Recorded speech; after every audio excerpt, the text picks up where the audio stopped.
FiiO's M5 is their $99 portable player. But for $99, what do you get, and how does it stack up to their nearest competitor?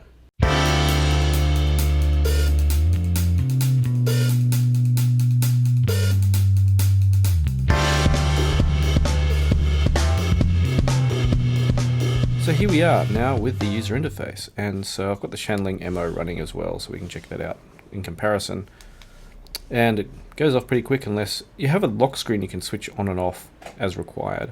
But the interesting thing is, compared to the M0, if we just get out of here and get back to the home screen, which is kind of seems to change every firmware version, it does look a little bit different between the two DAPs. We get them nicely centered here under my phone. Problem is the camera is off to the right, and I tend to end up sliding under the phone instead of under the camera.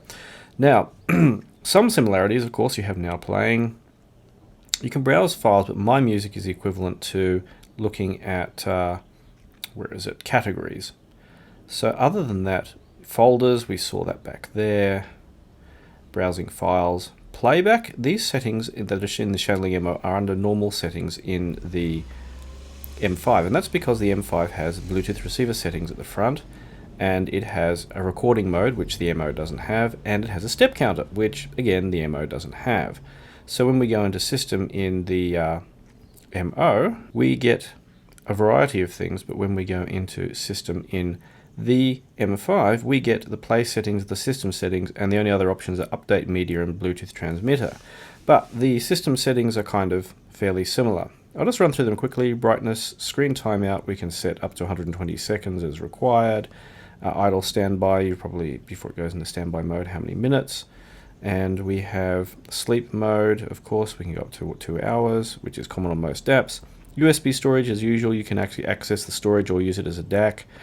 And recording quality, because this has recording, whether you have high quality recording, we'll do some recording with that later. Lock screen, whether that funky lock screen is on or off, and the clock face for that lock screen, you have a variety of them. If you see here, we have the standard one, and of course it would help if I actually just clicked on the one I saw before was number 2. So you have a bit of a variety of the kinds of lock screens you have as you like. Some analog and digital ones there. I like number 2, I like that big text at the front. And whether you have as with other FiiO DAPs, whether you have headphone out, line out, or SPDIF out, which is this uniquely has and the M0 does not. The display direction, you can change the display direction because of that funky watch band, which I'll show you later. Double tap whether it turns the screen on or off for pressing this button, or double tapping the screen, sorry. And you can actually raise hand to turn on the screen on or off. And what the power button does, like you have a single press or double press to lock the screen. Normally we have time setting, date setting, language. If you want to have a quick look at the languages available, let's do a quick scroll through. And storage, you can format the storage, do factory restore. System updates, you download a zip file, put it on the micro SD card at the root directory, put it in and click system update, and it will validate the update and then install it. There's a Bluetooth firmware update I haven't tried yet, I'm not sure how that works. This I just updated with version firmware 1.3.2 in there, and I have a very, very big micro SD card in there. And you can tap on this little home icon in the corner to get back home very easily. Now we wanted to just go through the play settings. They're similar to what you have before, whether you have what kind of shuffle or repeat you have in the shuffle, repeat, or mode if you want those on. Resume mode if you want it to resume as usual. Whether it start from the song beginning or the position, which is very good if you're using this for podcasts and you want to resume in the middle of a long podcast. Playback gap, you can have off or gapless.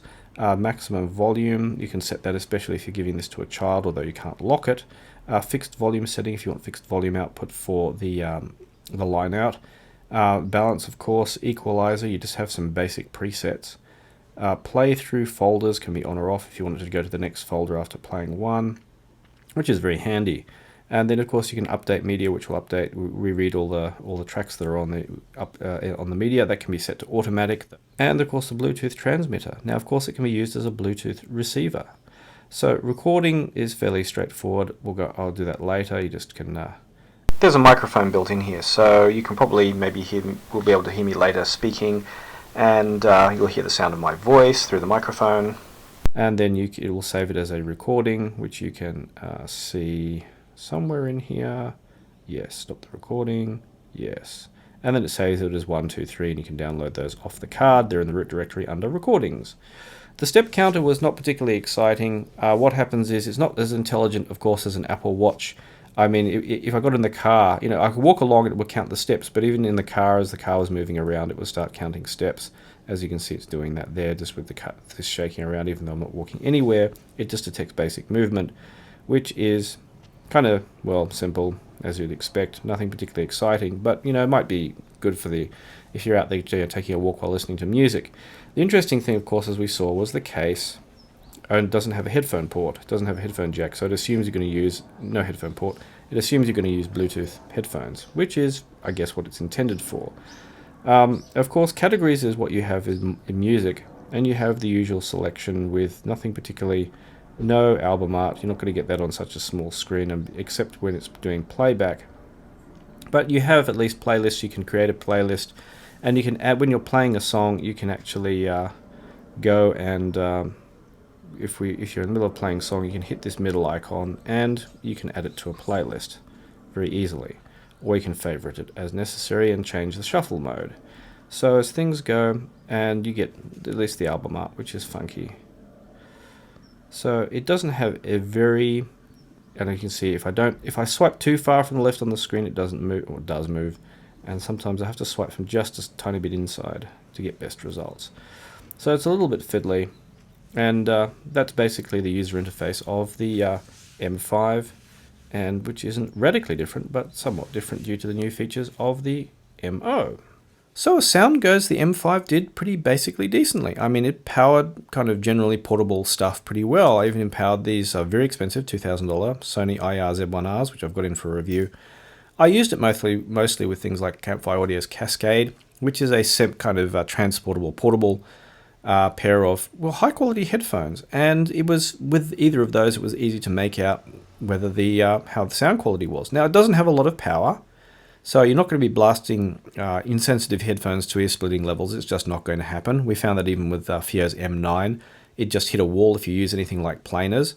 With regular dynamic driver stuff that's designed to be portable, it does the job well, and it works with you know, a wide variety of IEMs pretty decently. I mean, being that I say this particular music I'm listening to, which was Anna Karam, I could hear clearly, you know, without even having to A/B with more expensive gear. Oh, there's a bit of detail missing because I'm familiar with the track. And, you know, I knew the drive. I've experimented with the M9 and the M11 with the same track at the same volume. Exactly, you know, better drive from the better gear. But, you know, the sound, like the M0, which is kind of its obvious competitor, is basically fine. And its aim, of course, is for general kind of portable use, like joggers and that kind of thing, like the original iPod Nano, or the little tiny Nano where people will clip it to their shirt, the square one. And funnily enough, also one that people wanted to try and make into a watch, which of course led to the Apple Watch. And, you know, as far as direct headphone sound goes, maybe the M0 is very slightly brighter, or maybe very slightly more clear. It's, you know, A-being between them, it was kind of much of a muchness. Maybe the M5 is a little bit darker, a little bit, it's hard to say if it's less clear. I mean, it's kind of splitting hairs because, I mean, these are $99 items. I'm not about to go, I could hear the swaying of the singer's nose hair slightly more out of the M0 versus the M5. I'm not going to do that. They're $99, okay? Just don't need that kind of pickiness. So, as far as sound quality goes, I mean, it was fine. And for its purpose, it's fine. And there it goes. The Shanling had auto-powered off. But I think what it comes down to really is the functionality of both. The functionality of both is slightly different. You have more features in here. I mean, a jogger might want the step count. I don't know. Most joggers I know have Apple Watches.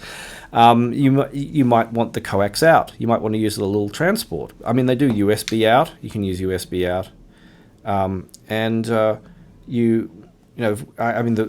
we're talking about the volume before. Actually, you don't have to press many times. You'll actually, if you press and hold, it will scroll through the volume fast. I forgot to mention that earlier.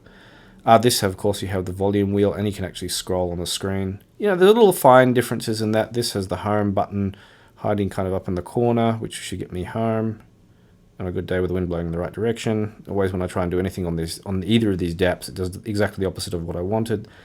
This one is supposed to, if you press and hold, that was it. If you press and hold somewhere on screen, it's supposed to get, well, they're both a little bit fiddly to use and don't always quite do what you ask them to.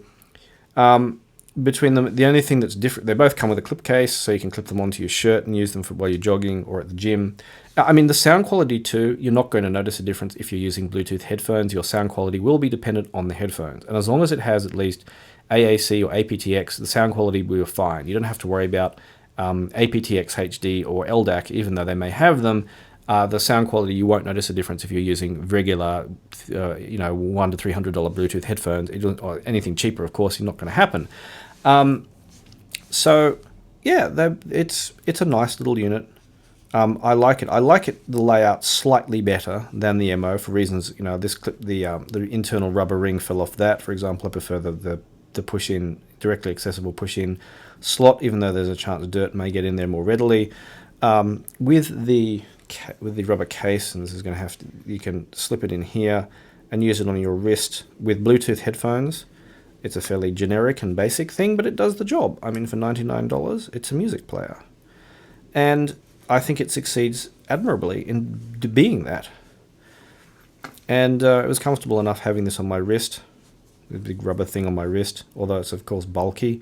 But it does what it does, and I think it does it decently. And compared to the MO, it's just if you want the recording feature. If you don't, well, if you want the, what features you want.